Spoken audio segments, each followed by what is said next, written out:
Ya, Jumbo. Silakan. Baik, mohon izin share screen, Pak.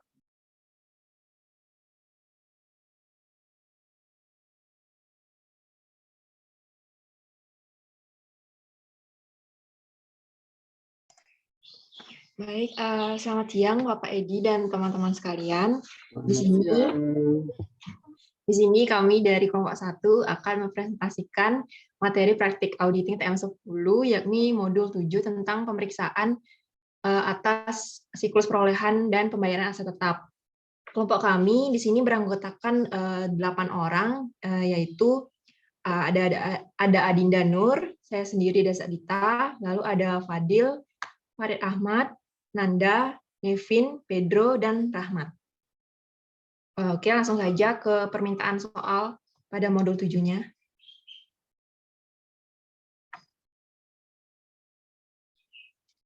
Di sini ditugaskan untuk mempelajari, yang pertama mempelajari SCQ yang telah dibuat oleh Lita, lalu yang kedua membuat prosedur audit yang diperlukan dalam pemeriksaan ini, yang ketiga membuat kertas kerja pemeriksaan untuk pengujian ketaatan dan kewajaran saldo, lalu yang keempat melengkapi kertas kerja neraca dan kertas kerja laba rugi.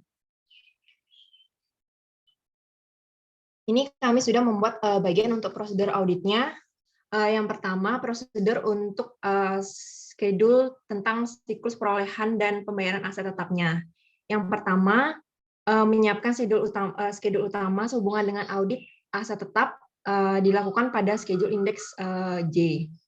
Lalu yang kedua, minta daftar aset tetap yang mencakup tanggal perolehan, nilai perolehan, unit akuntansi, penyusunan beserta nilai bukunya, lalu cocokkan dengan saldo kontrolnya. Sudah dilakukan. Lalu mempelajari kebijakan akuntansi mengenai kapitalisasi nilai perolehan aset tetap dan perhitungan penyusutan, apakah diterapkan secara konsisten dengan periode sebelumnya. Bila terjadi perubahan metode kebijakan dan tarif penyusutan, pelajari efek kumulatifnya dan apakah nilai metode baru tersebut wajar. Sudah dilakukan. Lalu yang keempat, periksa transaksi mutasi, penambahan dan pengurangan apakah telah mendapatkan persetujuan dari pejabat dan pejabat yang berwenang. Misalnya yang pertama mutasi penambahan dan mutasi pengurangan.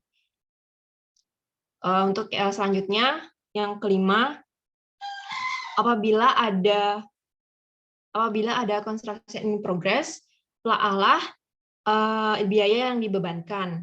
Apabila pembangunan aset ini disubkontrakkan ke pihak lain, perhatikan apakah pencatatannya sudah sesuai dengan presentasi penyelesaiannya dengan melihat perjanjian kontrak dan berita acara penyelesaiannya, kaitkan dengan kewajiban yang timbul pada periode yang sama. Sudah dilakukan.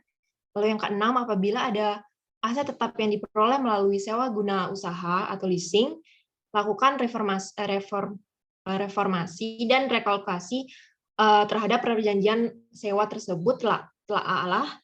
Apakah pencatatan sudah sesuai dengan pernyataan standar akuntansi keuangan atau PSAK nomor 30 lalu bandingkan dengan kewajiban dan sewa guna usaha yang timbul. Itu sudah dilakukan pada indeks J. Lalu yang ketujuh, perusahaan apabila ada aset tetap yang diperoleh dari penukaran dengan modal saham perusahaan, teliti kewajaran nilai tukarnya dengan membandingkan dengan harga pasar serta apakah pembukuannya sudah sesuai dengan prinsip akuntansi yang berlaku umum. Ini tidak dilakukan. Lalu yang kedelapan, bila perusahaan melakukan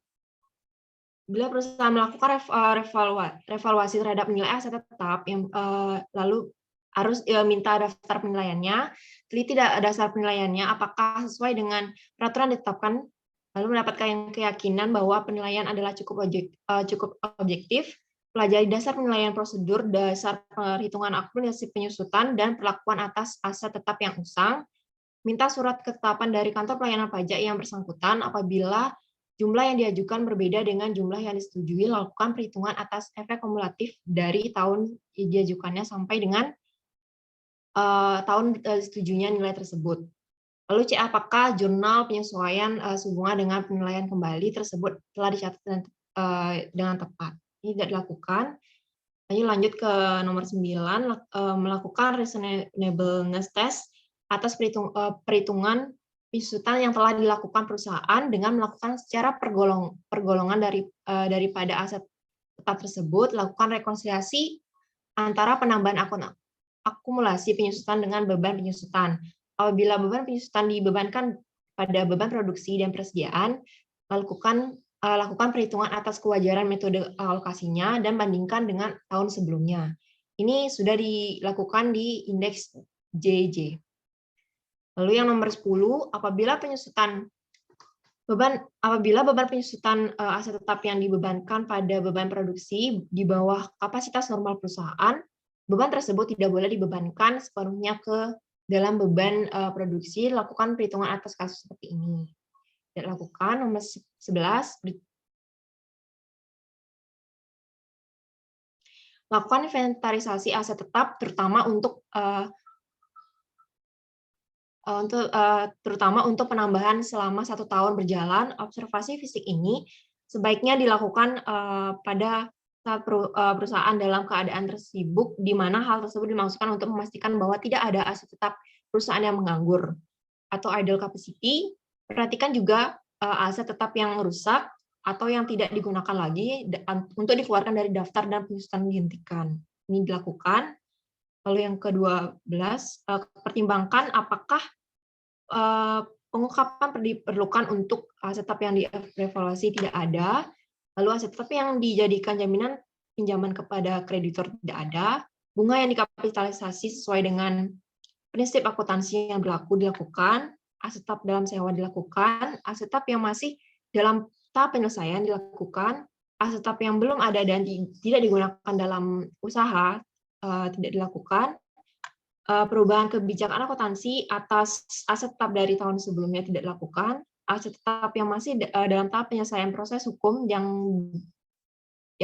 belum tidak dilakukan, pengurangan aset tetap yang bersifat luar biasa tidak dilakukan. Lalu untuk tujuan perpajakannya ini tidak dilakukan pada nomor 13. Dan nomor 14, catat hal-hal yang perlu diungkapkan dalam surat pernyataan klien tidak dilakukan. Dan 15, lakukan pelaksanaan reformasi dan rekalkulasi terhadap retirement aset yang ada di dalam perusahaan. Oke, selanjutnya yang kedua yakni untuk schedule utang, sewa, dan pembiayaan. Prosedurnya yang pertama minta semua daftar hutang sewa sudah dilakukan. Lalu yang kedua lakukan konfirmasi atas kewajiban tersebut mengenai saldo per tanggal. Ini sudah dilakukan di indeks N1. Lalu yang ketiga minta salinan kopi surat perjanjian sewa untuk permanent file sudah dilakukan. Nomor 4, periksa bahwa penerimaan pinjaman telah dibukukan sebagaimana seharusnya sudah dilakukan di indeks M3 dan N1. Nomor 5, melakukan vouching setiap pembayaran pokok pinjaman dan bunga yang telah dilakukan. Sudah dilakukan. Nomor 6, hitung jumlah yang harus dilunasi dalam waktu 1 tahun sejak tanggal neraca atau laporan posisi keuangan untuk disajikan sebagai kewajiban jangka pendek dalam neraca atau laporan posisi keuangan. Sudah dilakukan. Oke, untuk selanjutnya pembahasan pada bagian tanah dan bangunan akan dijelaskan selanjutnya oleh Nanda Aladin. Silakan untuk Kang Nanda.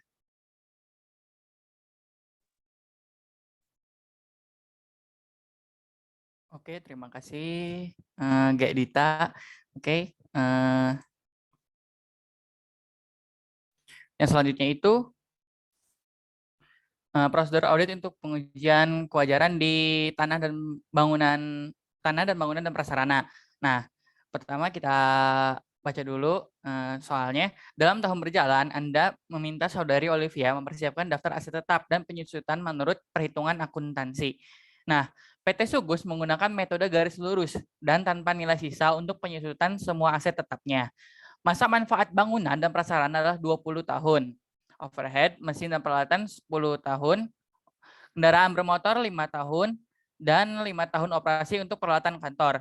Nah, perusahaan menetapkan kebijakan bahwa beban pemeliharaan yang dikeluarkan bersifat menambah nilai atau produktivitas aset tersebut dan di atas 300.000, maka diperlakukan sebagai pengeluaran modal. Sedangkan beban pemeliharaan yang bersifat tidak mempengaruhi nilai ataupun produktivitas aset tetap tersebut, maka akan dibebankan sebagai beban pada tahun berjalan.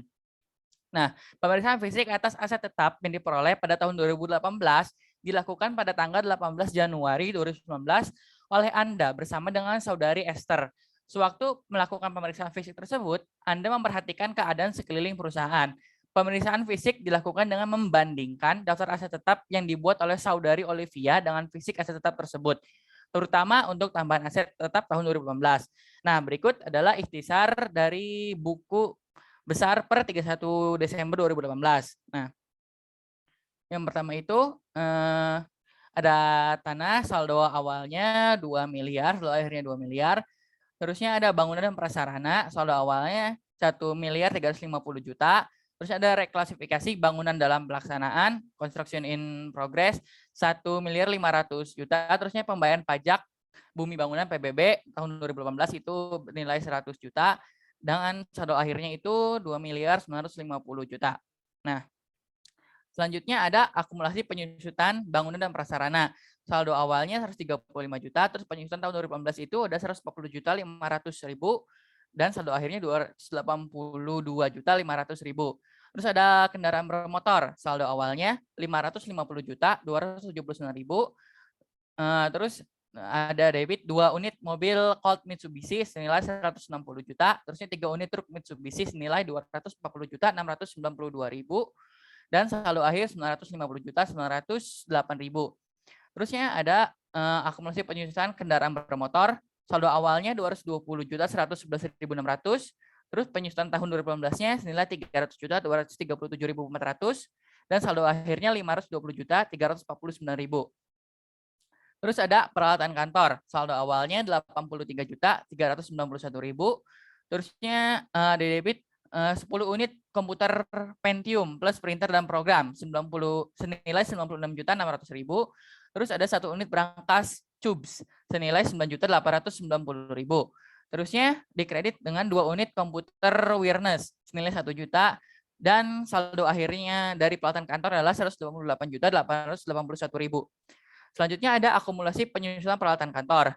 Saldo awalnya 33 juta 356.400.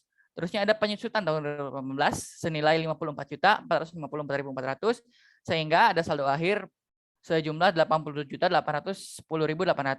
Nah, berdasarkan pemeriksaan fisik gedung kantor yang dibangun sendiri sejak bulan Juli 2015 seluas 1.000 meter kubik dan sudah selesai digunakan sejak tanggal 3 November 2018, beban yang dikeluarkan termasuk bahan material, tenaga kerja, dan lainnya sebesar 1 miliar 500 juta.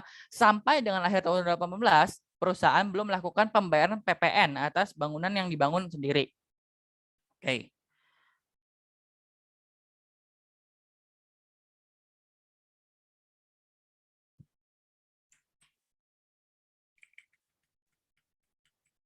Nah, terus ini ada yang pertama kan ada bangunan, saldo awalnya menurut kliennya kan 60 juta 500 nilai saldo awal itu awalnya kan 1 miliar 350 juta.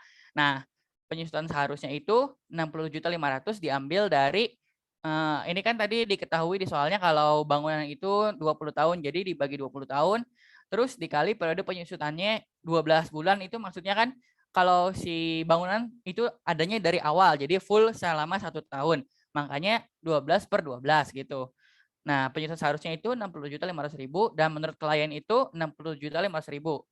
Terusnya ada reklas bangunan dalam pelaksanaan, construction in progress gitu. Nah, karena bangunan dalam pelaksanaan itu ada di sini kan, itu dimulainya pada bulan ke-11 awal, jadinya 2 bulan kan tuh, baru ada 2 bulan dari bulan 11 sama bulan 12. Nah, makanya di sini periode penyusutannya itu baru 2 bulan. Nah, makanya ini si 1 miliar 500 ribunya dibagi 20 terus dikali 2 per 12 gitu. Sehingga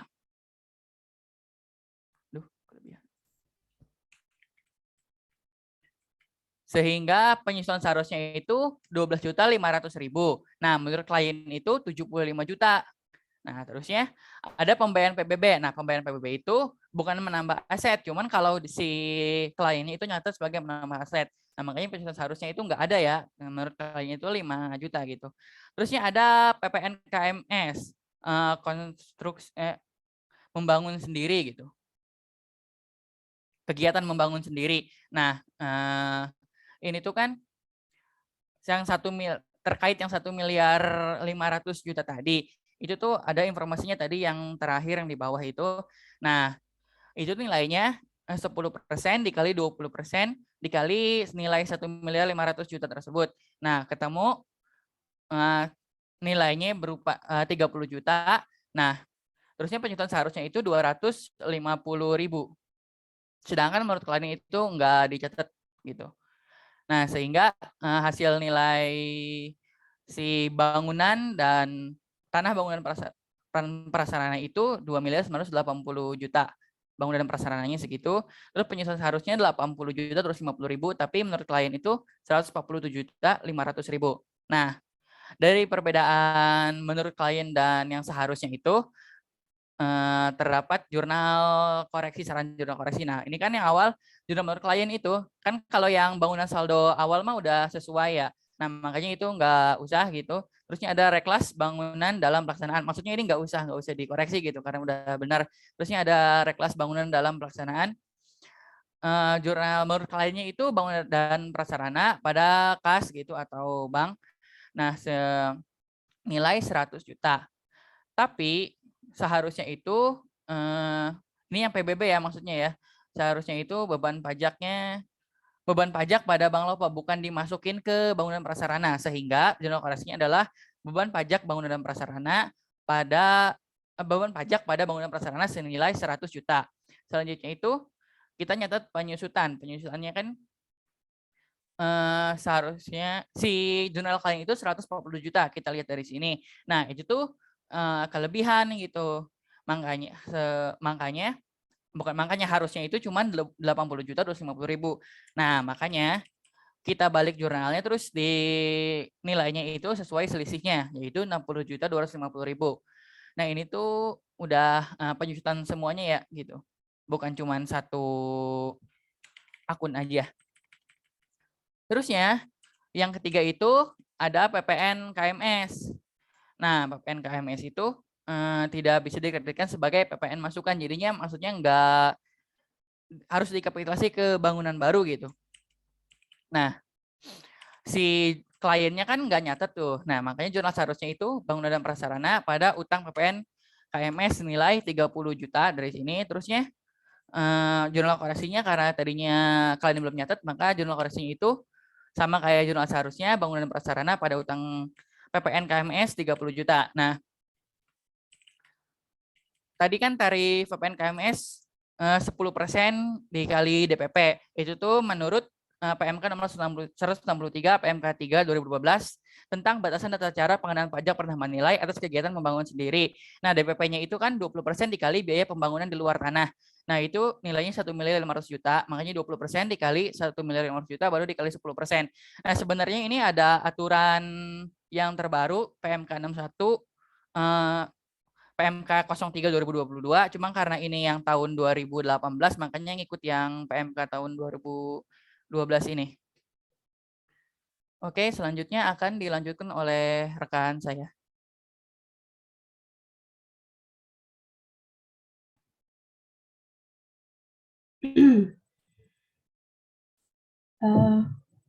Kendaraan. Masuk ke poin B, kendaraan bermotor. Pada tanggal 25 Juni 2018, perusahaan telah membeli 3 unit truk Colt Mitsubishi dengan cara tukar tambah dengan harga perolehan sebesar 300 juta. Harga perolehan truk Nissan yang diperoleh pada tanggal 6 Juli 2017 adalah 80 juta dan akumulasi penyusutannya adalah 16 juta. Kendaraan lama dinilai dengan harga pasar sebesar 59.371.000 rupiah. Sedangkan sisanya dibayar tunai oleh perusahaan. Klien telah mencatat jurnal kendaraan bermotor pada Bank Lopo. Menurut kelompok kami, jurnal tersebut kurang tepat karena seharusnya klien itu mendebit kendaraan yang baru sekaligus akumulasinya, lalu mengkredit kendaraan yang lama. Nah, kendaraan jadi jurnal seharusnya itu kendaraan bermotor 300 juta, lalu akumulasi penyusutan 16 juta, rugi penjualan 4.629, lalu dibayar dengan bank loko sebesar 240.629.000, lalu kendaraan bermotor yang lama. Nah, karena klien sudah mencatat bank lopo, maka bank lopo tidak perlu lagi diusulkan jurnal koreksi, sehingga jurnal koreksi yang diusulkan adalah kendaraan bermotor yang baru senilai 59.371.000, itu nilainya diambil dari 300 juta dikurangi 240.629. Jadi sebelumnya kan klien sudah mencatat senilai 240 juta itu, padahal nilai seharusnya 300, jadi perlu ditambahkan nilainya senilai 59 juta sekian. Lalu akumulasi penyusutan diusulkan senilai 16 juta karena belum dicatat. Lalu rugi penjualan 4.629.000. Lalu kreditnya yaitu mencatat kendaraan bermotor yang lama senilai 80 juta yang belum dicatat oleh klien.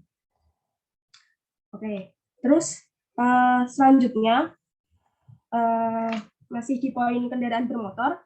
Pada tanggal 5 Maret 2018, perusahaan melakukan pembelian 2 unit mobil Colt Mitsubishi dengan cara sewa pembiayaan kepada PT Maju dengan rincian sebagai berikut.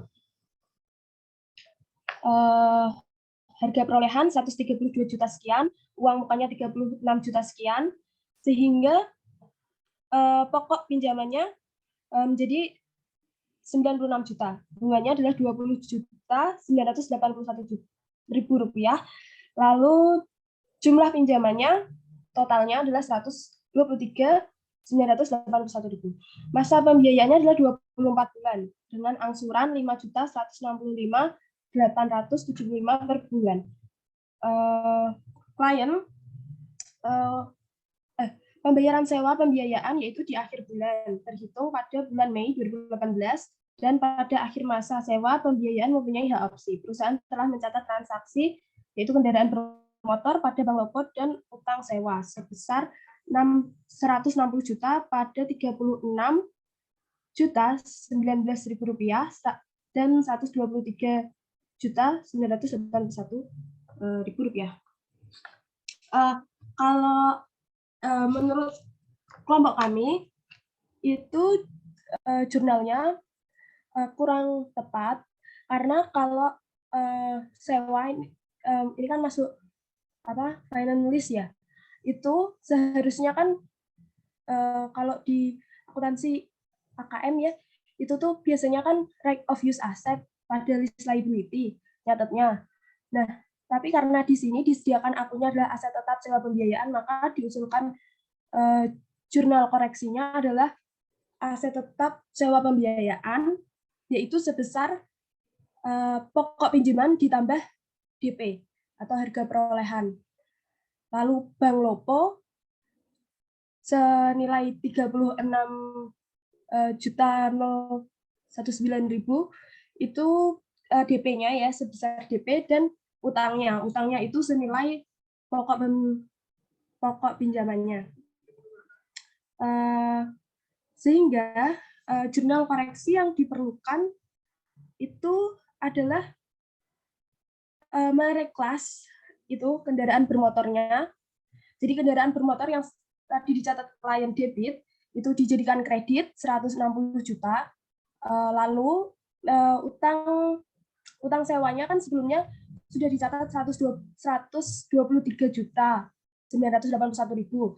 Nah, itu kan terlalu tinggi karena seharusnya cuma 96 juta senilai pokok pinjamannya, sehingga didebit sebesar selisihnya yaitu 27 juta 981. Lalu mencatat aset tetap sewa pembiayaan senilai 132.019.000. Lalu untuk penyusutan.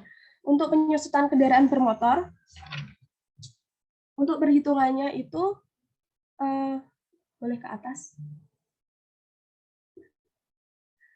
Nah, untuk perhitungan penyusutan yaitu bisa dilihat dari tabel yang awal dulu untuk datanya. Dari saldo awal. Saldo awal itu kan kalau di tabel buku berapa ya? Buku 1 halaman 161 itu kan saldo awalnya 550. Tapi kan di dalamnya itu termasuk kendaraan yang dibeli, kendaraan Nissan, truk Nissan yang tadi ditukerin itu kan dibeli tanggal 16 Juli kan.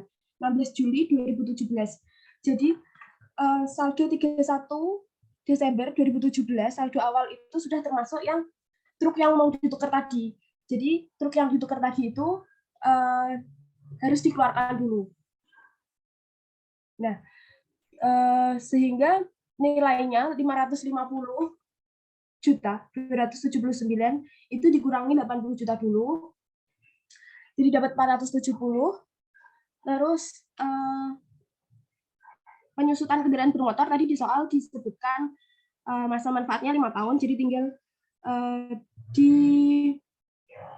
dibagi per bulan ya, dibagi 12. Jadi dapat 94.055.800.000.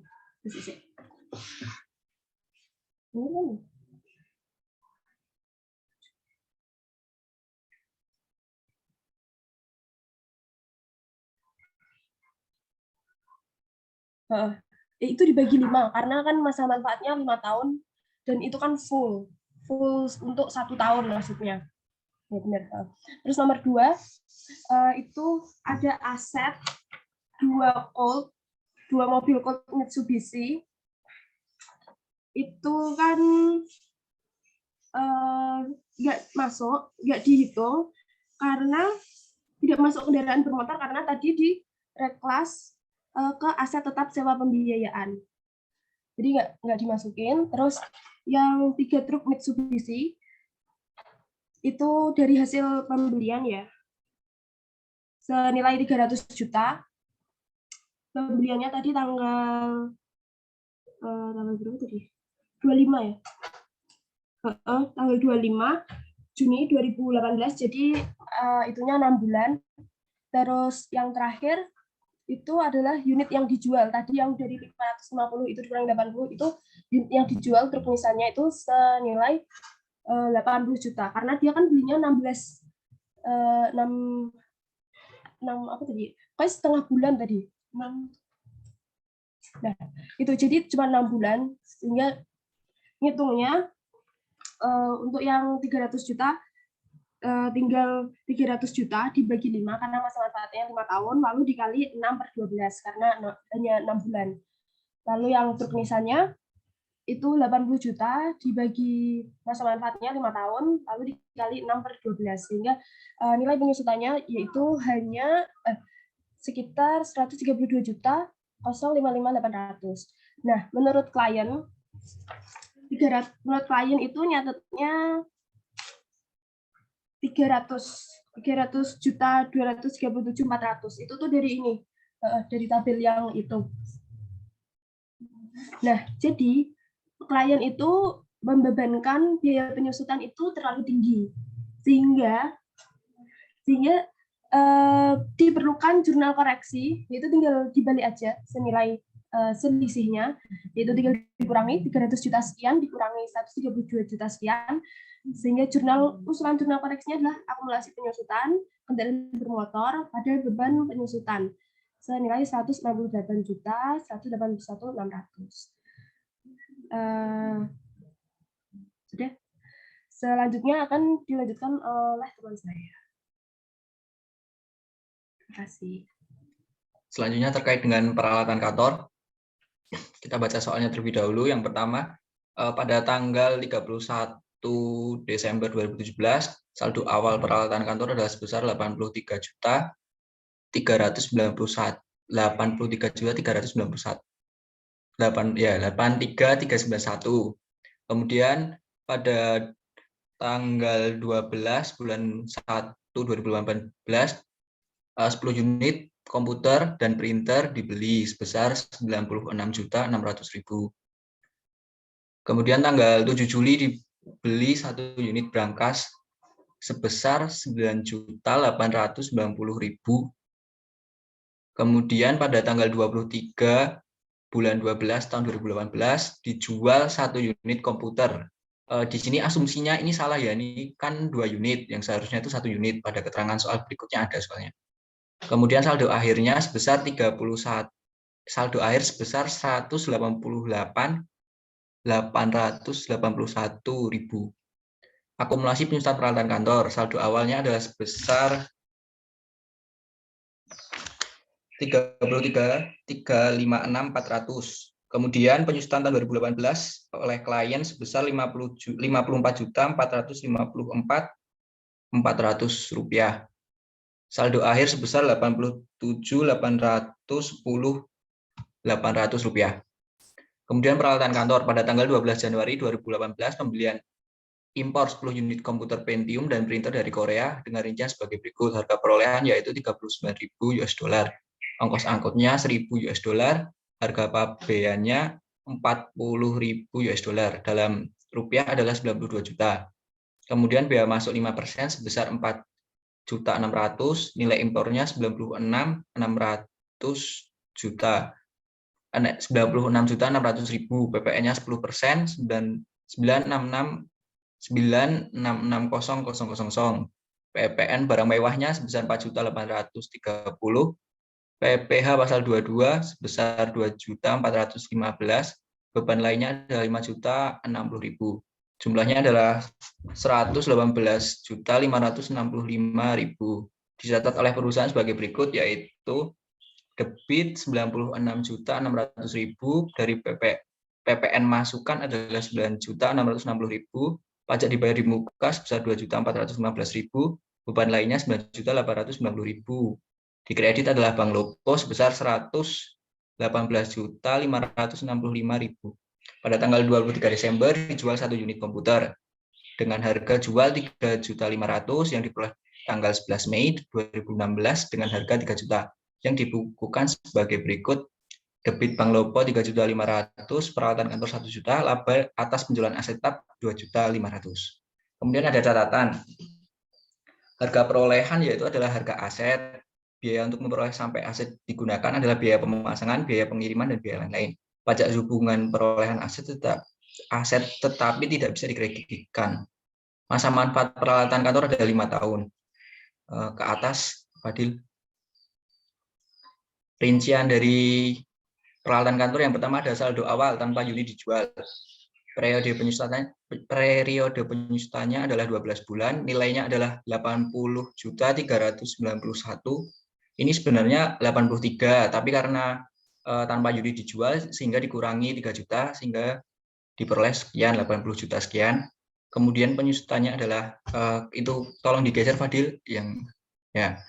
Itu dari nilainya dibagi 5 karena masa manfaatnya 5 tahun, terus dibagi bulannya karena itu genap 1 tahun, dibagi 12/12 sehingga diperoleh nilai 16.078.200 rupiah.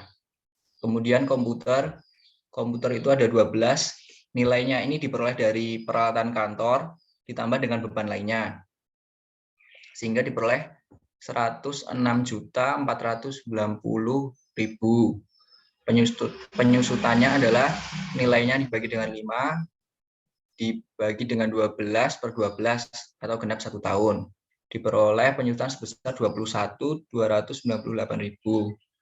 Kemudian berangkas, karena berangkas ini diperoleh pada Juli atau pertengahan tahun, periode penyusutannya adalah 6. Nilainya adalah sebesar 9.890.000. Kemudian penyusutannya seharusnya adalah 9 juta dibagi 5 dikali 6/12 atau setengah tahun. diperoleh 989.000. Kemudian unit yang dijual tadi kan 3 juta. Terus karena masa manfaatnya 5 tahun dibagi 5 dikali 12/12 diperoleh 600, sehingga totalnya adalah total dari nilai adalah 199.771.000. Kemudian penyusutannya adalah sebesar 38.965.200 rupiah. Menurut klien adalah 54.454.400 rupiah. Kemudian terkait jurnal klien terkait dengan penjualan satu unit komputer itu adalah Bank Lopo pada peralatan kantor dan laba atas penjualan aset. Bank Loponya 3,5 juta, peralatan kantor 1 juta, laba atas penjualan aset adalah 2.500.000. Jurnal seharusnya adalah Bank Lopo 3.500.000 pada akumulasi penyusutan. Bank Lopo 3.500.000, akumulasi penyusutan 1.600.000 pada peralatan kantor 3 juta, laba atas penjualan aset adalah 2.100.000, sehingga jurnal koreksi yang diusulkan kelompok kami adalah sebagai berikut. Akumulasi penyusutan sebesar 1.600.000, rugi atas penjualan aset tetap rugi atas penjualan aset peralatan komputer 400 pada peralatan komputer 2 juta. Kemudian terkait kapitalisasi biaya lain-lain dan PNBM, peralatan kantor adalah sebesar 96.600.000 rupiah, PPN masukan sebesar 9.660.000, PPh 22 dibayar di muka sebesar 2.415.000, beban lainnya adalah 9.890.000. Pada Bank Lopo sebesar 118.565.000. Jurnal seharusnya adalah peralatan kantor sebesar 106.490.000 itu dari peralatan kantor ditambah dengan beban lainnya, karena di sini asumsinya beban lain itu terkait seperti pemasangan peralatan kantor tersebut, sehingga harus dimasukkan ke peralatan kantor. Kemudian PPN masukannya adalah sebesar 9.660.000, PPh 22 dibayar di muka sebesar 2.415.000. Pada kreditnya adalah Bank Lopo sebesar 118.565. Jurnal koreksinya adalah memasukkan beban lainnya pada peralatan kantor, atau peralatan kantor di debit 9 juta sekian, beban lainnya 9 juta sekian. Kemudian terkait penyusutan, karena tadi klien terlalu besar menghitung penyusutannya, beban penyusutan pada akumulasi penyusutan peralatan kantor sebesar 54.454.400 rupiah, sehingga jurnal koreksinya adalah sebesar beban penyusutan yang dihitung kelompok kami sebesar 38.965.200 rupiah, atau selisih dari 54 ini dengan 38, sehingga diperoleh 15.489.200 rupiah, atau dibalik, jadi jumlahnya akumulasi penyusutan pada beban penyusutan. Ya, selanjutnya akan dilanjutkan oleh Fadil terkait finance. Baik, selanjutnya kita akan membahas tentang finance list.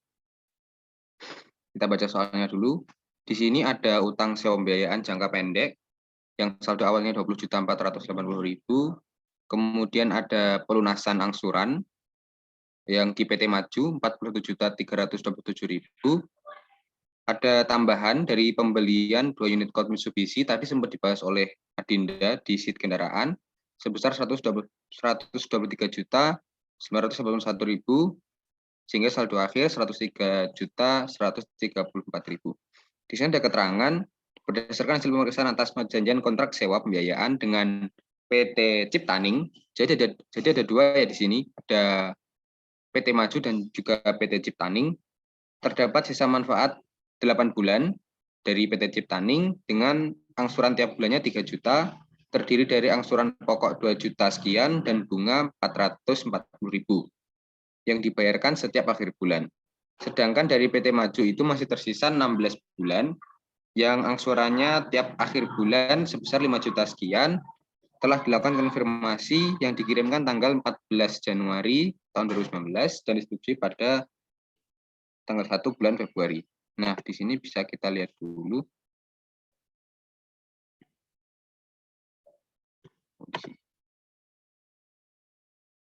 Nah, ini surat konfirmasinya kepada PT Ciptaning mengatakan setuju bahwasanya ada saldo leasing 24 juta yang terdiri dari 20.480 angsurannya dan sisanya bunga.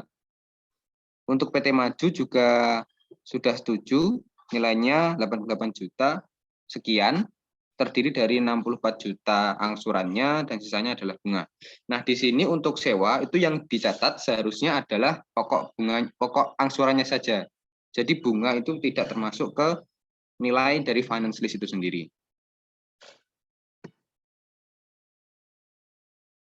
Dari keterangan soal yang ini bisa kita lihat bahwasanya untuk PT Ciptaning itu seharusnya masuk ke sewa jangka pendek karena tersisa 8 bulan. Sedangkan untuk PT Maju ada yang jangka panjang, ada yang jangka pendek. Yang jangka pendek adalah yang 12 bulan, sedangkan 4 bulan sisanya adalah jangka panjang. Nah, jika kita breakdown untuk finance lease PT Maju, yang awalnya 123.981 itu dari pertama kali beli kendaraan tersebut ya, ada di buku besarnya ini. Sudah ada pelunasan selama 8 bulan dari 31 Mei sampai 31 Desember 2018 sehingga nilainya tersisa 82.654.000. Ini termasuk bunga. Seharusnya ini salah ya. Seharusnya klien itu mencatatnya bukan 123 juta, tapi hanya pokok bunganya saja ya. Seharusnya nah ini 64 juta. Jika kita breakdown terus sampai ke tanggal pelunasan 16 bulan, ini untuk yang warna kuning itu adalah jangka pendek karena 12 bulan sejak cut off 31 Desember, sedangkan sisanya jangka panjang. Jika kita total tersisa 48 juta untuk jangka pendek, 16 juta untuk jangka panjang. Ini kan kalau kita jumlah 64 juta. Seperti itu. Kita ingat kembali tadi jurnal sudah dijelaskan oleh Adinda bahwasannya ada jurnal koreksi untuk kendaraan bermotor dihapuskan 160 juta, dimunculkan aset tetap sewa pembiayaan atau right of use asset. Karena kan sewa, bukan pembelian aset. Di sini aset tetap sewa pembiayaan sebesar 132.019.000. Nah, dari akun tersebut harusnya ada depresiasi atau penyusutan. Di sini klien belum mencatat, sedangkan jadi seharusnya dicatat beban penyusutan kepada aset tetap pembiayaan sebesar 55 juta sekian dengan cara dari nilai 130 juta sekian tadi kita bagi 24 bulan dikali dengan 10 bulan. Sudah berjalan 10 bulan. Kemudian mengenai pelunasan PT Maju yang selama 8 bulan tadi, karena klien dari awal mencatatnya 123 juta termasuk bunga, sehingga ketika pelunasan pun mereka juga mencatatnya overstated ya, 41 juta sekian, karena menghitungnya termasuk bunga. Nah, dari sini. Jadi termasuk pokok sewa dan bunga. 41 juta sekian. Seharusnya utang yang berkurang itu hanya 32 juta. Itu dari pokoknya saja. Bentar. 32 juta. Dari pokok sewanya saja. Nah, sisanya 9 juta itu harusnya masuk ke beban bunga. Sehingga di sini ada koreksi beban bunga 9 juta sekian kepada utang sewa 9 juta sekian. Nah, dari reklasifikasi tadi, jadi di buku besar klien itu dia masih mencatatnya masih mencatat seluruh sewa itu di jangka panjang. Seharusnya kan sudah ada yang direklasifikasi ke jangka pendek. Untuk PT Maju yang direklasifikasi sebesar 48 juta, itu yang ini, yang kita sudah hitung tadi, 48 juta, atau bisa kita cari juga dari 96 juta itu total ketika pertama kali bikin perjanjian 96 juta per 24 bulan dikali 12. Karena kan yang jangka pendek 1 tahun ya. Sisanya biarin di jangka panjang. Untuk PT Ciptaning seharusnya keseluruhan itu harus direklas ke jangka pendek sebesar 20.480. Ya, seperti itu jurnal koreksinya. Sekian dari Finance List.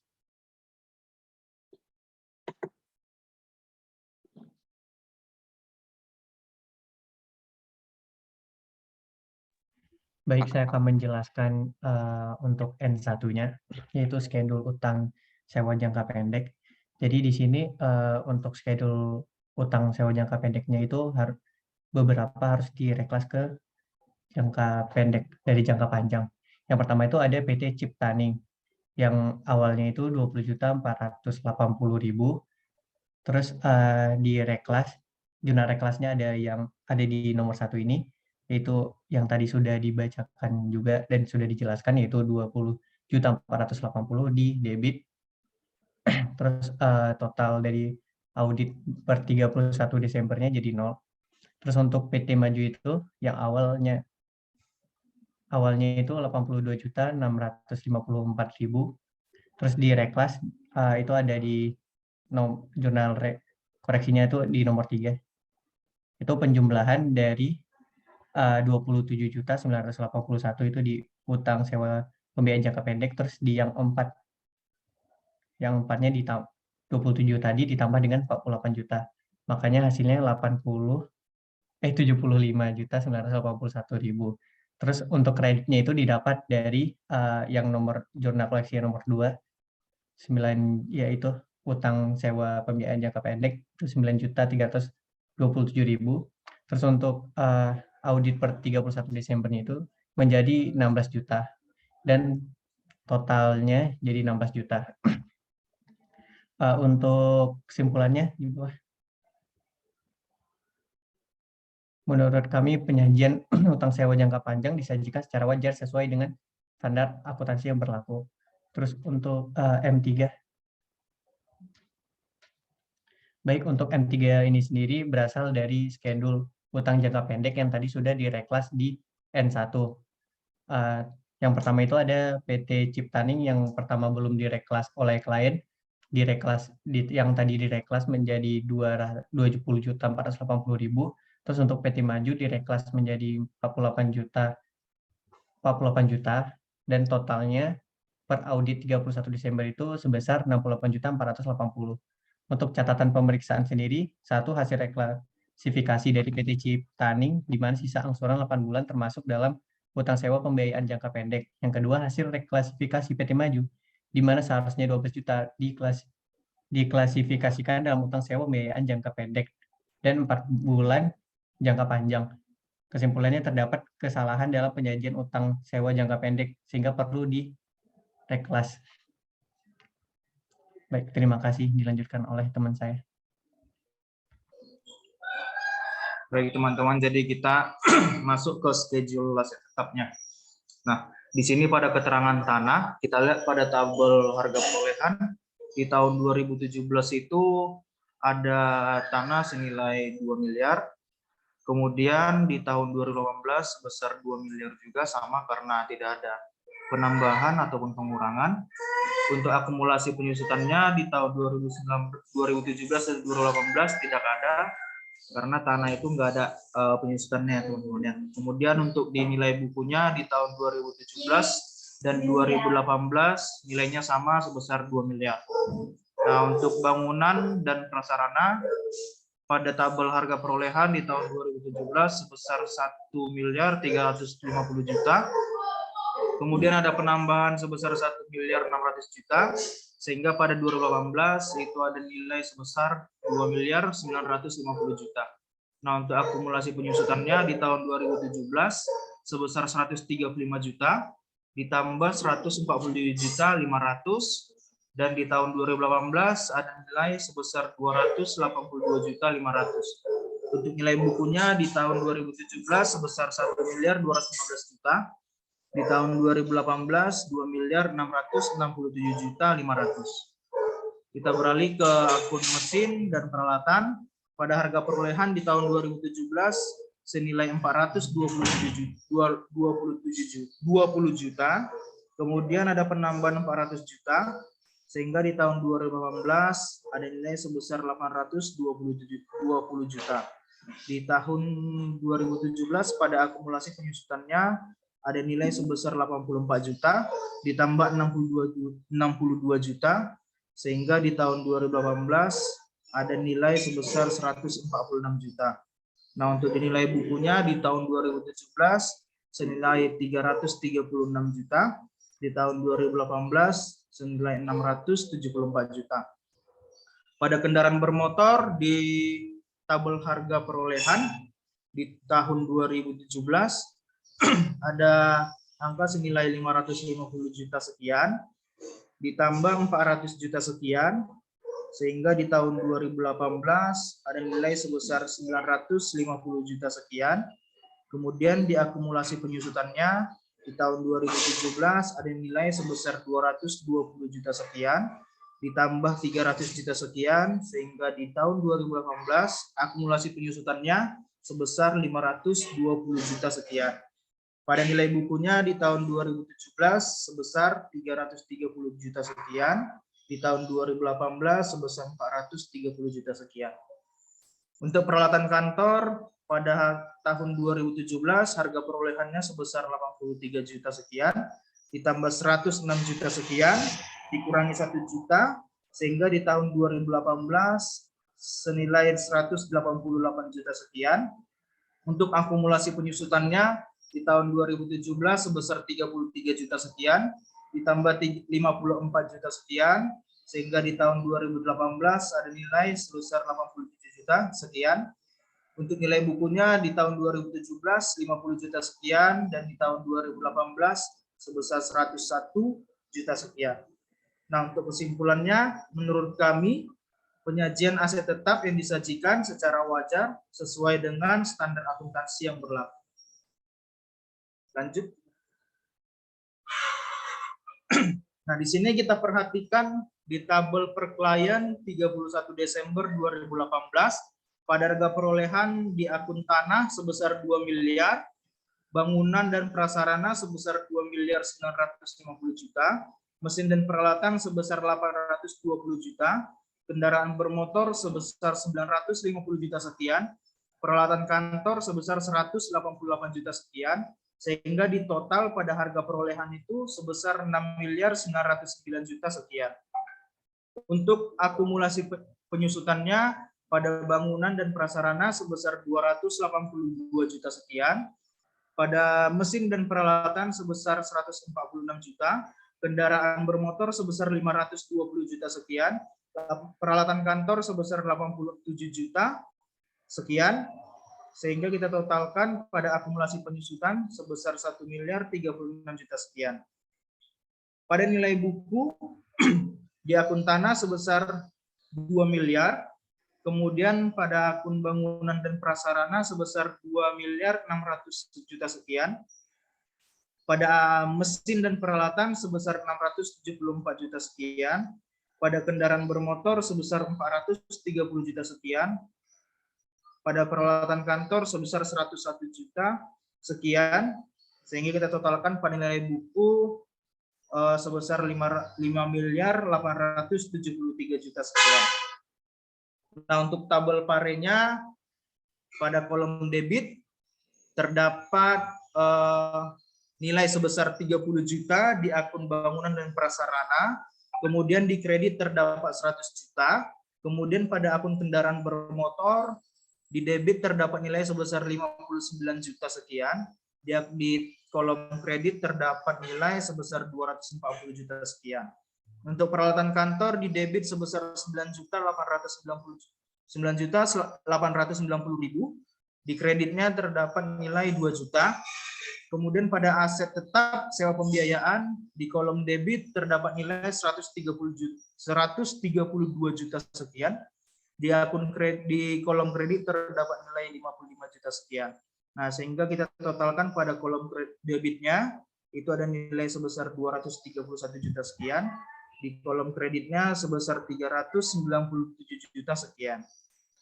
Untuk bangunan dan prasarana pada akumulasi penyusutannya di kolom debit terdapat nilai 67.250.000, kendaraan bermotor sebesar 184 juta sekian, peralatan kantor sebesar 17 juta sekian, sehingga kita totalkan ada nilai sebesar 268 juta sekian. Pada nilai buku, pada akun bangunan dan prasarana, di kolom debit terdapat 97.250.000,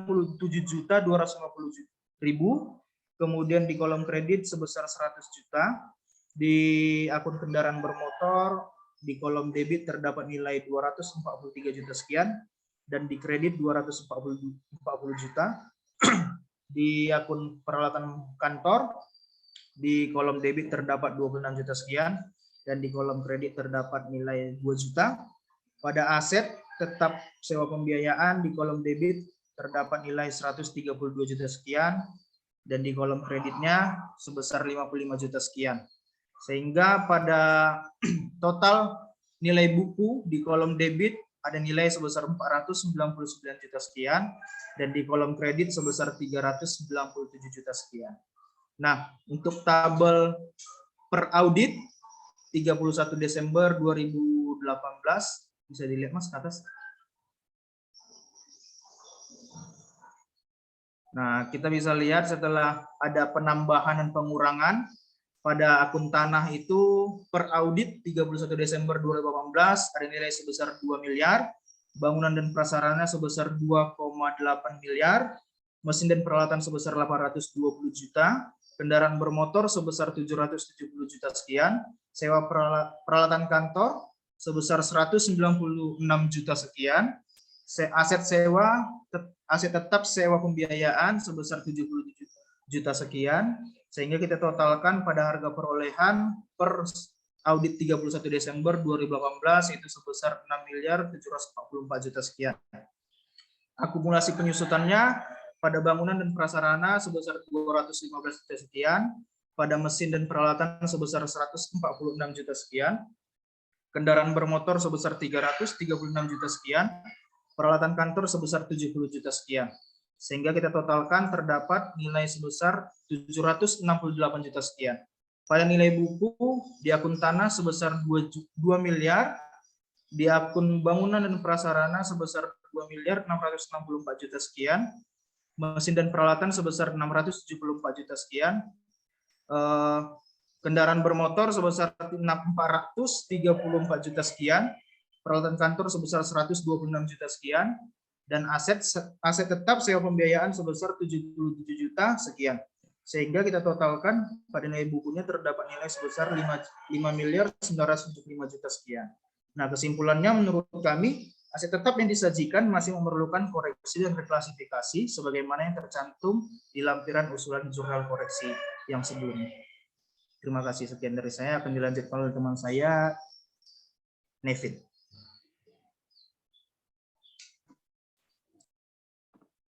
Baik, selanjutnya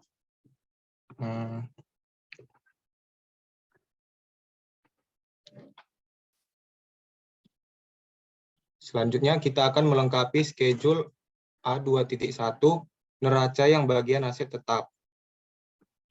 Di sini yang mengalami perubahan saldo, yang pertama ialah harga perolehan aset tetapnya. Awalnya menurut klien saldonya adalah sebesar 6.909.789.000. Namun setelah dikoreksi, terdapat pertambahan sebesar 231.280.000. Dan juga terdapat pengurangan sebesar 397.007.917. Sehingga saldo per audit yang didapat ialah sebesar 6.744.061.083. Kemudian yang mengalami perubahan adalah saldo akumulasi penyusutan. Awalnya menurut klien saldonya sebesar 1.356.659.800. Namun setelah dikoreksi, terdapat pengurangan sebesar 268.520.800. Sehingga saldo per audit yang didapat ialah sebesar 768.139.000.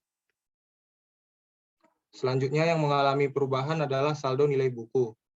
Awalnya menurut klien saldonya adalah sebesar 5.873.129.200. Namun setelah dikoreksi terdapat pertambahan sebesar 499.800.800 dan juga terdapat pengurangan sebesar 397.007.917. Sehingga saldo per audit yang didapat ialah sebesar 5.975.922.083. Lanjut ke schedule A2.2 bagian kewajiban dan ekuitas.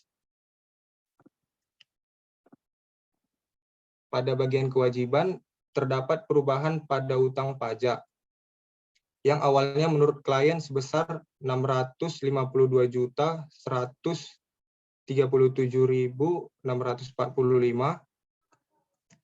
Setelah dikoreksi ternyata terdapat pertambahan sebesar 30 juta yang berasal dari utang PPN KMS.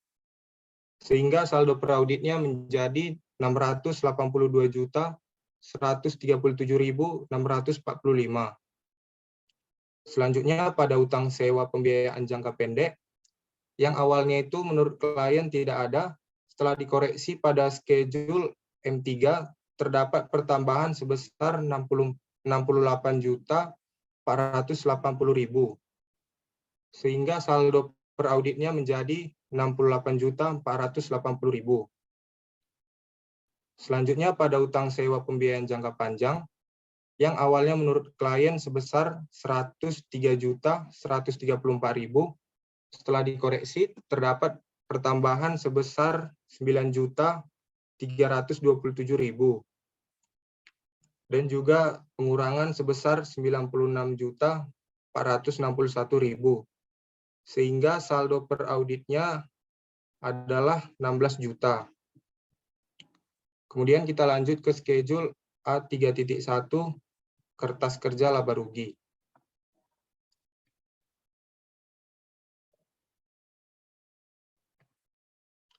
Di sini terdapat perubahan pada beban pokok penjualan. Terdapat pertambahan sebesar 100 juta dari beban pajak. Dan juga terdapat pengurangan sebesar 82.739.200. Yang ini berasal dari beban penyusutan yang berkurang. Sehingga saldo per auditnya adalah sebesar 33.233.458 sekian. Kemudian terdapat perubahan pada beban usaha. Terdapat pertambahan sebesar 55.007.917 dari beban penyusutan aset tetap pembiayaan. Juga pengurangan sebesar 178.071.600 dari beban lainnya dan beban penyusutan kendaraan bermotor. Sehingga saldo per auditnya adalah sebesar 2.507.630.572. Selanjutnya di bagian laba rugi aset tetap, yang awalnya menurut klien mendapat laba sebesar 2.500.000, namun setelah diperiksa ternyata hanya sebesar 2.100.000, maka harus dikurangkan sebesar 400.000. Selain itu juga terdapat rugi penjualan kendaraan bermotor dari jurnal koreksi sebesar 4.629.000, sehingga saldo menurut per audit ialah rugi sebesar 2.529.000.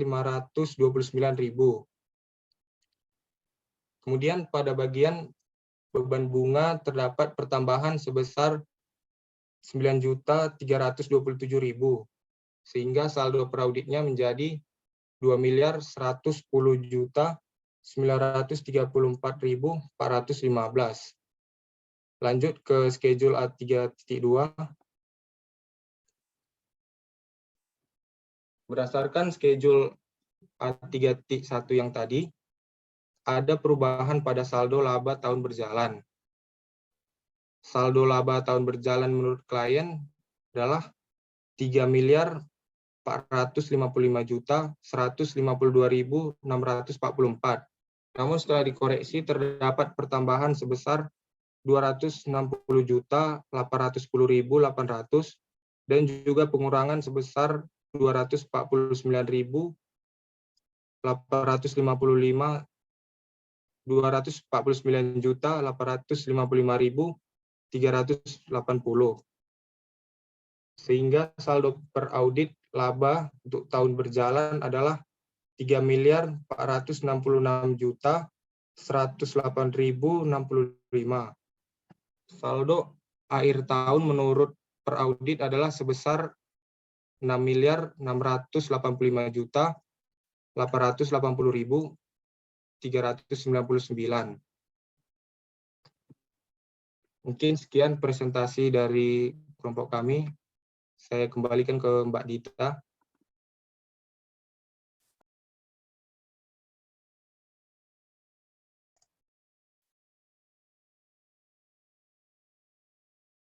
Oke, untuk presentasi kami sudah selesai. Untuk kelompok yang lainnya, ada tanggapan atau ada pertanyaan? Dipersilahkan.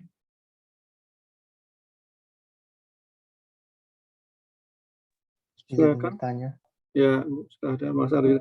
Saya tadi bingung Mbak Dita apa, saya mikir lama, ternyata panggil Mbak. Oke, silakan Mas Aryo deh. Saya masih penasaran teman-teman yang itu bagian peralatan. Itu kan ada peralatan kantor yang dibeli impor. Dan itu ada macam-macam biayanya ya. Tadi apa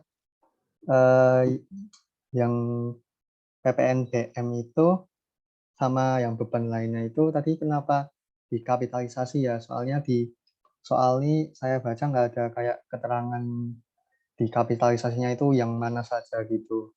Sama apa kebijakan dari perusahaannya itu kayak gimana? Atau kalian pakai asumsi yang lain gitu? Terima kasih.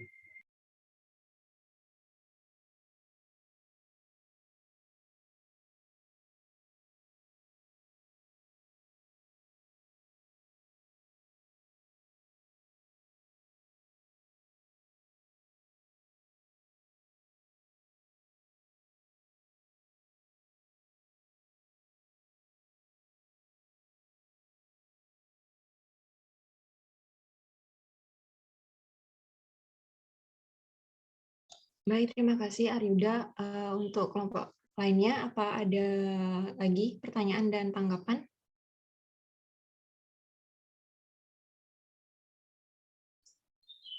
Izin bertanya teman-teman kelompok 1 Ilham. mengenai yang finance list yang Fadil kasih tahu tadi, saya masih bingung sebenarnya untuk klasifikasi utang jangka pendek ini. Jadi di sini dibagi dua, emang karena atas dasarnya itu memang terdapat dua utang ya, yang ngarah ke PT Maju dan Ciptaning. Nah, terus yang kedua itu apa ya, besaran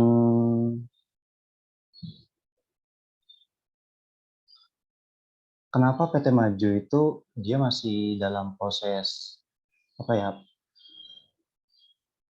masih dalam proses penyesuaian sedikit apa ya, sedikit demi sedikit utangnya itu dilunasi gitu, sedangkan PT Ciptaning itu memang sudah habis sebesar 20.480 gitu sih. Kira-kira paham nggak?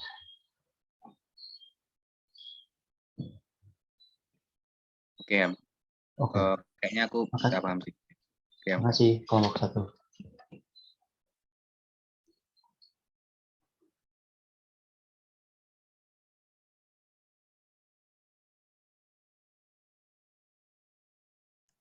Untuk kelompok lainnya, ada lagi? Apa cuma 2 pertanyaan?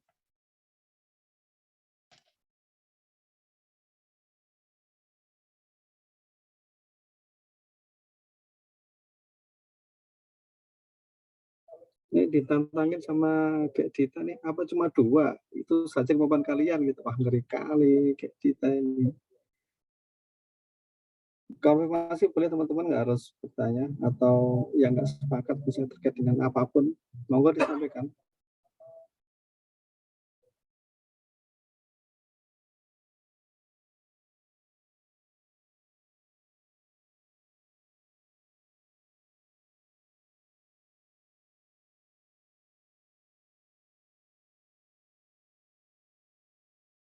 Baik, untuk dua pertanyaan kami tampung dulu. Izin untuk diberi waktu untuk menjawabnya. Terima kasih. Oke, silakan disiapkan dulu teman-teman presenter untuk jawabannya. Ya, teman-teman sekarang ini bicara mengenai fixed asset ini ya, sesuatu hal yang apa istilahnya ya, buat kita tampak barangnya. Beberapa ciri yang biasanya terkait dengan audit atas fixed asset ini teman-teman sekalian tidak banyak. Jadi khasnya itu keberatan utama auditor. Keberatan utama auditor itu, ini sambil menunggu teman-teman ya, saya sambil sedikit mengulas keberatan auditor. Keberatan utama auditor pada audit atas fixed asset itu pertama adalah pada asersi keberadaan. Jadi harus ada barangnya. Jadi tetap akan dilakukan pengecekan secara fisik, ada nggak fixed assetnya, dicek satu persatu fixed asset harta bergerak maupun tidak bergeraknya. Ya, kita tahu beberapa jenis atau klasifikasi dari fixed asset, tanah bangunan gitu ya, tanah bangunan, kemudian peralatan gitu ya, perlengkapan tidak berarti, peralatan berarti di sini ya, kendaraan gitu. Terus kalau masih dalam bentuk pembangunan berarti construction in progress gitu ya, dan seterusnya. Termasuk tadi ada yang list tadi ya. Nah, yang pertama keberadaannya, memang fisiknya ada, jadi bukan barang yang tidak ada di lokasi itu. Ada di lokasi itu pun nanti dicek lagi memang punya yang bersangkutan kliennya atau bukan milik kliennya. Jadi hak dan kewajibannya jelas.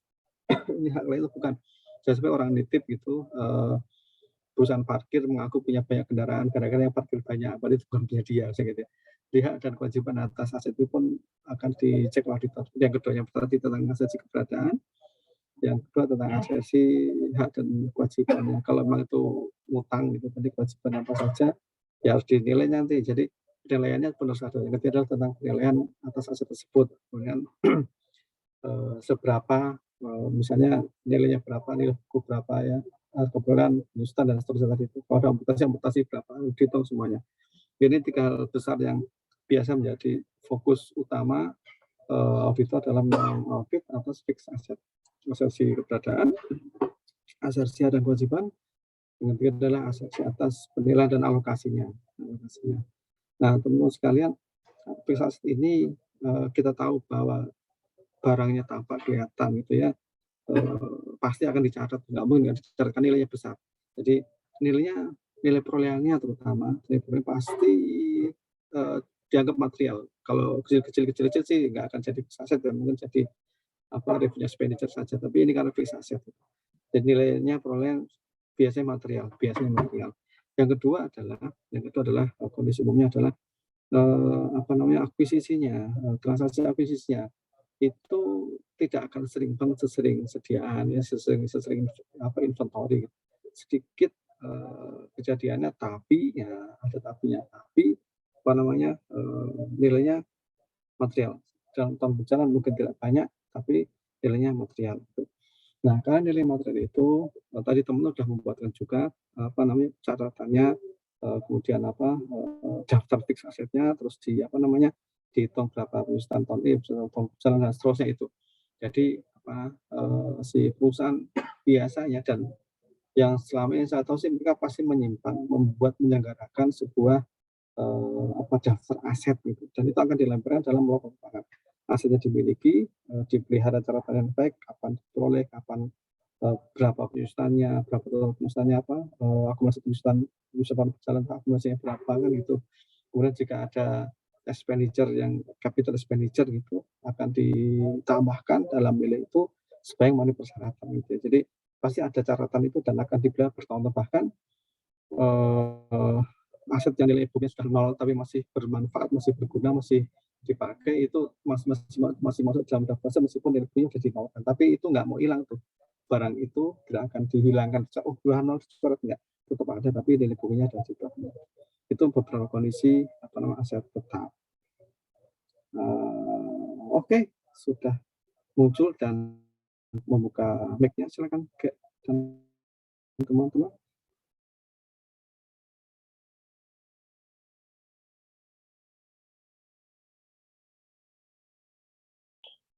Izin menjawab untuk pertanyaannya Aryuda tadi. Setelah kelompok kami berdiskusi, itu kan terkait PPNBM. PPNBM itu kan sebenarnya pajaknya nggak bisa dikreditkan. Jadi untuk perolehan komputer tadi itu termasuk dari PPNBM, sehingga pajaknya itu dikapitalisasi. Karena pajaknya nggak bisa dikreditkan, makanya dikapitalisasi. Seperti itu.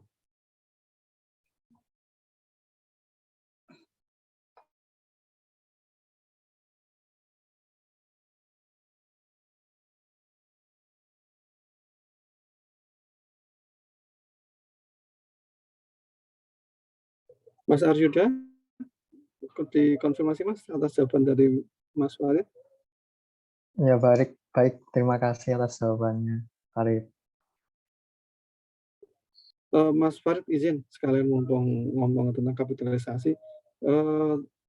Yang boleh dikapitalisasi sekalian merefresh Mas ingatan, tapi selalu mengingatkan merefresh ke beberapa materi mungkin semester berapa, apa saja yang boleh dikapitalisir dan apa saja kira-kira yang tidak boleh dikapitalisir, Mas Farid. Sedikit nambahin itu.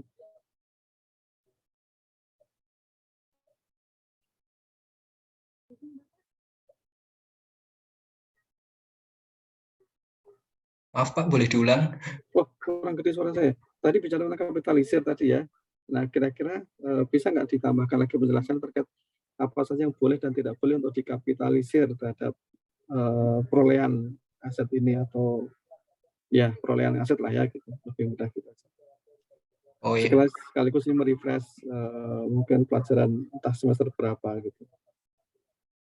Oh, terkait apa-apa yang boleh dikapitalisasi itu terkait dengan biaya-biaya di luar biaya pembelian, seperti kayak pemasangan, terus kayak pengecekan, seperti itu Pak. Ada biaya-biaya lainnya juga yang di luar harga pokok pembeliannya. Seperti itu. Oke. Biaya-biaya yang terjadi saat akuisisi berarti Mas ya, di luar harga pokok barang tersebut, yang tentu saja harus terkait dengan aset ini ya, pematangan kalau lahan itu misalnya ya. Iya Pak. Saat akuisisi gitu ya. Oke. Kalau yang nggak boleh apa Mas kira-kira contohnya Mas, yang nggak boleh dimasukkan sebagai nilai kapitalisasinya, kayak nggak boleh dikapitalisir.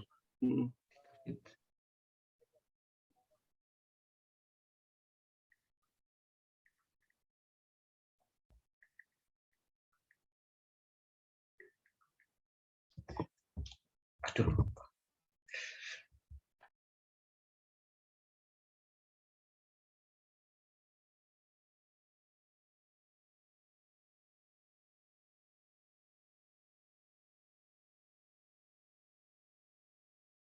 Sudah lupa nggak apa-apa. Nanti kalau ada yang ingat teman-teman yang lain boleh. Tapi kita dulu pernah belajar ya, Pak, ada yang nilai boleh dikapitalisir, ada yang tidak boleh, teman-teman Mas Farid. Ya kan ya. Yang nggak boleh misalnya kalau nggak ketahuan berapa nih beli sekepok aset, beli segerombol aset, nilainya nggak jelas, mau dialokasikan sulit misalnya gitu. Sulit juga itu untuk dikapitalisir misalnya gitu.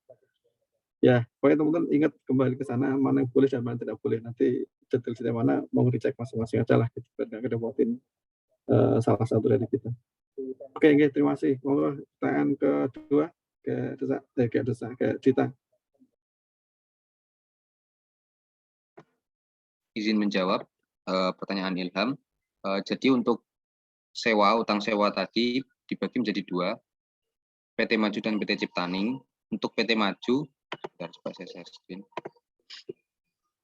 Itu sebenarnya total utang sewanya itu 96 juta, tetapi yang dicatat oleh klien itu 123 juta, ini termasuk oleh bunga.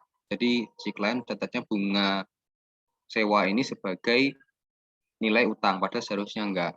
Nah, di sini makanya saya breakdown untuk 32 juta ini adalah nilai dari utang yang dilunasi, kemudian 48 juta yang termasuk jangka pendek karena 12 bulan dari 31 Desember 2018, sisanya jangka panjang. Nah, ini kalau kita tetapkan 96 juta ini. Makanya tadi jurnal koreksi sudah ya, bahas tentang penghapusan utang sewa yang terlalu banyak tadi, yang ini. Kemudian untuk PT Ciptaning, itu di buku besarnya itu diperoleh, bukan peroleh, dari awal 2018 itu 20.480. Nah, di sini itu tidak ada penjelasan mengenai pelunasan selama tahun 2018. Hanya ada bahwasannya si PT Ciptaning itu tersisa 8 bulan. Di sini kami mengasumsikan bahwa 8 bulan ini sejak 31 Desember 2018. Jadi 20.480.000 tadi itu direklasifikasi ke utang jangka pendek. Seperti itu. Semoga bisa menjawab ya Mas Ilham. Gimana? Mohon tanggapannya. Oke, Fadil bisa diterima. Terima kasih Fadil dan teman-teman.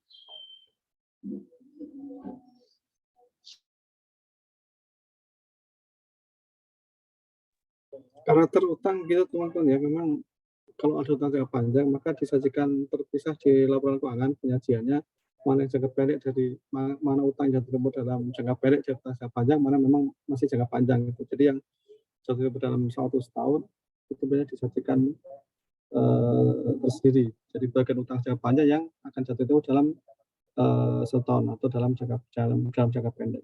Bagian dari utang jangka panjang dan utang jangka panjang ada 2 penyajian. Oke, ini tadi sewa pembiayaan ya, itu apa sih bahasa Inggrisnya ya, Mas Fadil ya? Apa? Sewa pembiayaan itu apa sih? Biasa di bahasa teman-teman kalau belajar akuntansi dulu itu?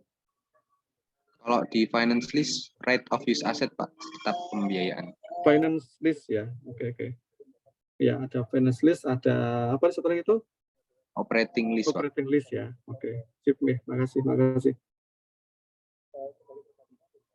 Masih satu lagi tadi atau sudah habis pertanyaan?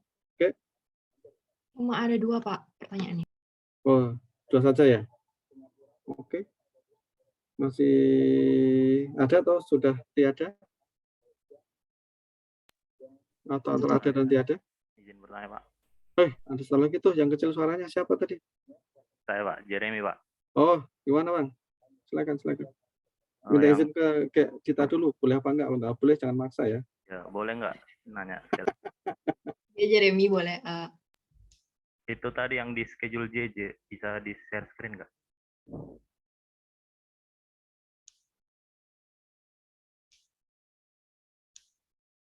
Nah, itu tadi kan di keterangannya kan ada tanah, bangunan, mesin, kendaraan, dan peralatan kantor. Itu tadi kan yang sesuai yang dipresentasikan ada akun baru, aset tetap, sewa pembiayaan, itu boleh nggak dimasukkan ke situ, ditambahin? Thank you. Ngerti nggak pertanyaannya kelompok penyaji?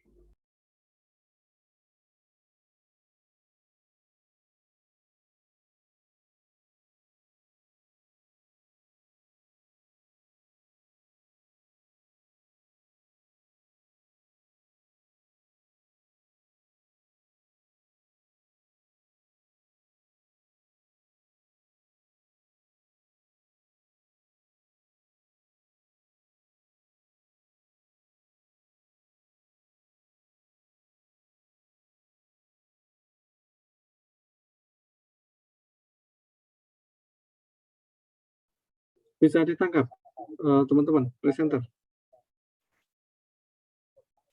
Saya? Oke, bisa. Kalau nggak bisa ditanya lagi, tapi kalau dia berarti bisa. Mohon izin, pertanyaan dari Mas Jeremy bisa kami tangkap. Mohon sebentar ditunggu ya, Mas Jerim.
Ini ada komentar lain atau tidak ada? Kalau tidak ada berarti 3 pertanyaan yang sudah masuk tadi ya teman-teman. Kita tunggu presenter memberikan jawaban yang terbaik.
Ya, silakan Mas.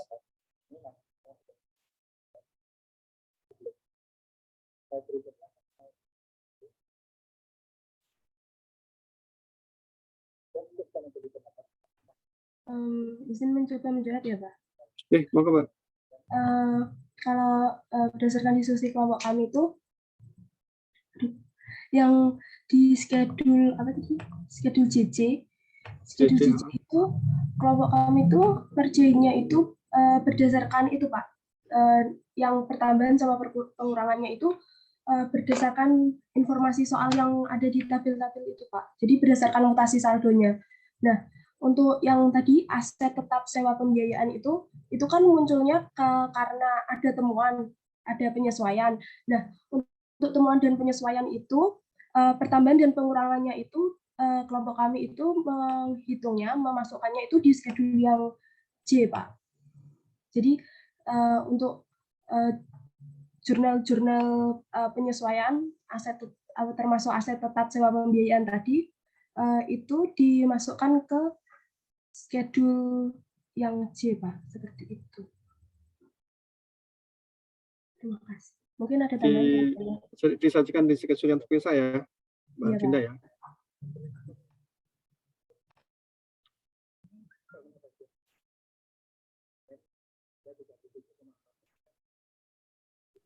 Baik, terima kasih Adinda. Paham.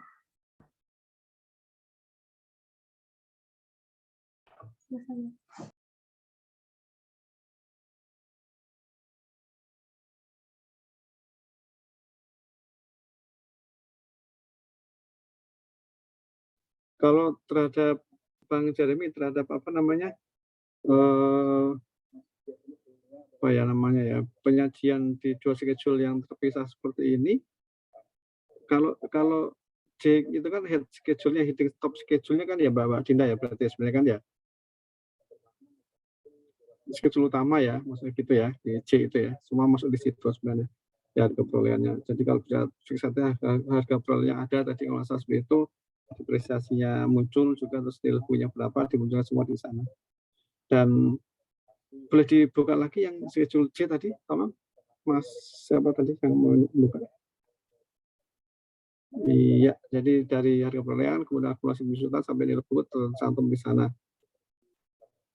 Kemudian oke, turun Mas.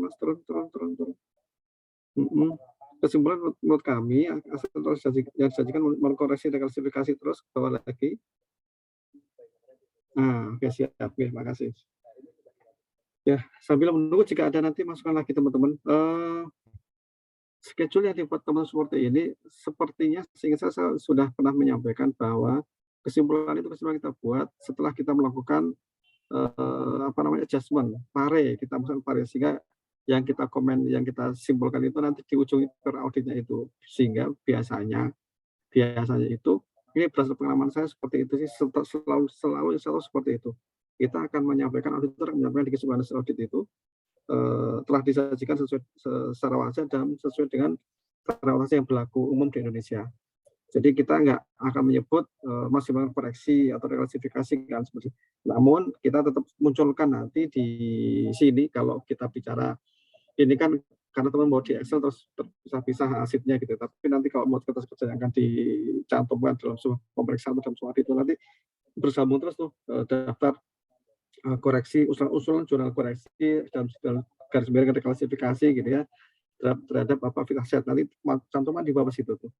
Sehingga ini menjadi bagian dari hasil audit menjadi satu gitu, dan yang kita bilang kita sarankan, kita simpulkan itu adalah wajar dan sesuai standar yang berlaku umum di Indonesia adalah yang per auditnya itu, bukan per kliennya, sehingga nanti laporan keuangannya itu adalah yang akan dipublish oleh klien itu yang per audit bukan per klien. Nah, maka kalau yang dipublish nanti sesuai dengan hasil audit kita, maka ya sudah wajar. Nanti opini yang kita berikan itu opini wajar atau nggak wajar, sesuai dengan hasil audit kita, sesuai dengan hasil audit kita, bukan yang buatan klien. Kalau buatan klien yang unaudited, biasanya bisa jadi berbeda dengan hasil apa yang audited. Maka yang dipublish adalah yang audited itu. Kira-kira demikian. Ya, nanti teman-teman jangan salah lagi gitu. tentang kesimpulan hasil pemeriksaan itu kita harus menyampaikan, menuliskan, mencantumkan telah disajikan secara wajar dan sesuai dengan standar normasi yang berlaku umum di Indonesia kan itu. Terus nanti jangan lupa jurnal-jurnal koreksinya muncul di sana. Top schedule berupa kesimpulan pemeriksaan. Nanti ada apa schedule pembantu, schedule apa berikutnya itu ya masing-masing tetap ada juga seperti itu. Kalau mau munculkan masih harus dikoreksi itu mungkin adanya di schedule pembantu apa ada top schedule, ada schedule tambahan, schedule pembantu ya schedule sebelumnya itu. Demikian ini sedikit tambahan teman-teman, mengingatkan saja. Ini sudah ada semua tadi jurnal koreksi pun sudah ada, tapi kan posisinya terpisah-pisah nih. Kalau kita bicara mengenai kertas kerja audit, zaman saya dulu sih kertas kerjanya ini apa namanya masih manual ya, meskipun kita print gitu buat kayak gini, tapi tetap harus dituliskan dalam apa namanya kertas yang memang folio gitu, ada kertas kerja audit nomor indeks berapa, semua di atas sehingga kita bisa tuliskan di sana semuanya ada apa depan kesimpulan di situ.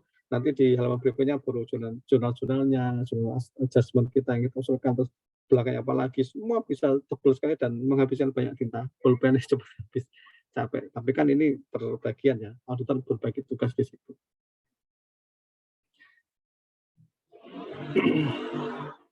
Oke, itu sedikit tambahan dari saya terkait dengan penyajian di sini. Ada tambahan lagi dari Mas Fadil atau apa? Mau silakan.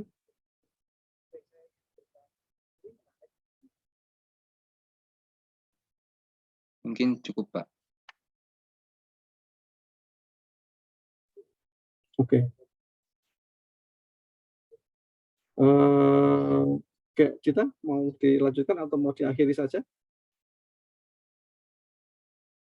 Mungkin karena tidak ada tambahan lagi, bisa diakhiri, Pak. Juga. Silakan, Anda yang berkuasa penuh atas ruangan ini. Baik, teman-teman, karena tidak ada tambahan lagi, sekian dari kelompok kami. Saya ucapkan terima kasih atas tanggapan dan pertanyaan tadi. Saya tutup dan terima kasih. Oke, terima kasih kembali kepada teman-teman grup presenter. Kita berikan aplaus untuk mereka, teman-teman. Keren sekali. Oke, sip ya. Ini kaitan dengan audit atas aktiva tetap tadi sudah saya sampaikan beberapa hal terkait dengan aktiva tetap, teman sekalian fix aset, akuisisinya tidak sering terjadi, jarang-jarang lah karena itu dalam satu tahun itu akan sangat berbeda dibanding dengan inventory semacam itu. Yang kedua tadi nilainya biasanya gede material ya. Kalau nggak material nggak akan masuk fix aset. Jadi sedikit tapi besar. Gitu. Sehingga jangan sampai auditor salah tadi. Auditor nanti abai gitu seperti ini. Dan karena nilai material biasanya pihak audit klien kita perusahaan itu sudah membuat catatan, memaintain catatan atau pembukuannya dengan baik. Jadi tidak akan dikosongkan. Tadi ada beberapa hal utama yang harus auditor perhatikan tadi dalam konteks audit atas fixed asset tadi ya. Ada 3 aset utama yang seringkali menjadi perhatian atau fokus pemeriksaan auditor. Asumsi keberadaannya, dan kewajibannya, yang ketiga adalah penilaian dan alokasinya. Jadi nanti kalau bicara mengenai keberadaannya harus ada barangnya. Bicara visi akuisisi berjalan berapa, kalau bicara terkait dengan akuisisi berarti ada akuisisi, mungkin ada juga terkait dengan pelepasan, penghapusan itu kan ya, sehingga kita harus tahu juga berapa sampai akhir aset tersebut di dalam daftar aset yang dibuat oleh pihak perusahaan. Jangan lupa tadi di schedule JJ tadi yang dimunculkan tadi ada penyusutan ya, mungkin ada amortisasi, jika ada amortisasi gitu. Dan kita tahu akumulasi penyusutan ada berapa. Kemudian jangan lupa nih tadi kalau ada hak dan kewajiban juga penilaian dan alokasi. Kalau sudah dapat itu nanti satu akhir itu diklasifikasikan secara benar, diungkapkan juga secara memadai. Ini beberapa yang harus mendapat perhatian dari pihak auditor terhadap fixed asset. Jadi ada pengecekan fisiknya, ada penghitungannya, dan kalau terkait dengan keberadaan adanya hak dan kewajiban itu teman-teman. Kalau kendaraan itu ya kita harus pastikan surat kendaraannya, misalnya ada STNK, BPKB milik siapa, kalau milik orang ternyata sewa di Agus Biaya Aset Plan ya repot. Ya kayak kita nanti dokumentasi kelengkapannya harus auditor dapatkan.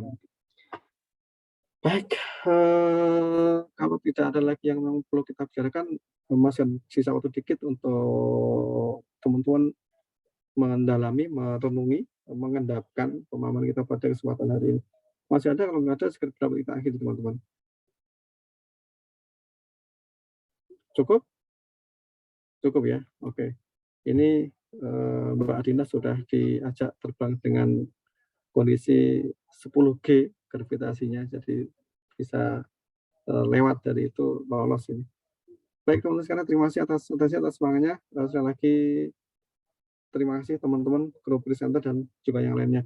Mas Edru, Rabu depan saya antara yakin dan nggak yakin kita bisa. Jadi nanti kalau geser lagi, mohon teman-teman tetap berlapang dada gitu ya, untuk geser waktu nggak apa-apa. Nanti saya akan komunikasikan lagi di hari Senin ke Mas Edru. Kalau Senin saya belum ngabari, Mas Edru tagih ke saya gitu ya. Tagih ke saya untuk apa hari jadi hari apa itu kalau Senin. Semoga saya sudah bisa jawab di hari Senin. Karena pokoknya waktu itu ada schedule yang lain yang nggak bisa berat untuk diabaikan. Tapi nantilah hari Senin akan saya pastikan kembali. Pastikan akan saya cek kembali seberapa saya harus membedakan jadwal kuliah teman-teman. Baik, jaga prokes, jaga kesehatan, tetap waspada karena COVID belum pergi dari Indonesia. Saya terima kasih semuanya teman-teman. Kurang lebih maaf. Selamat melanjutkan aktivitas. Saya akhiri. Selamat sore dan assalamualaikum warahmatullahi wabarakatuh. Waalaikumsalam warahmatullahi wabarakatuh. Terima kasih Pak. Saya end meeting for all ya. 3, 2, 1.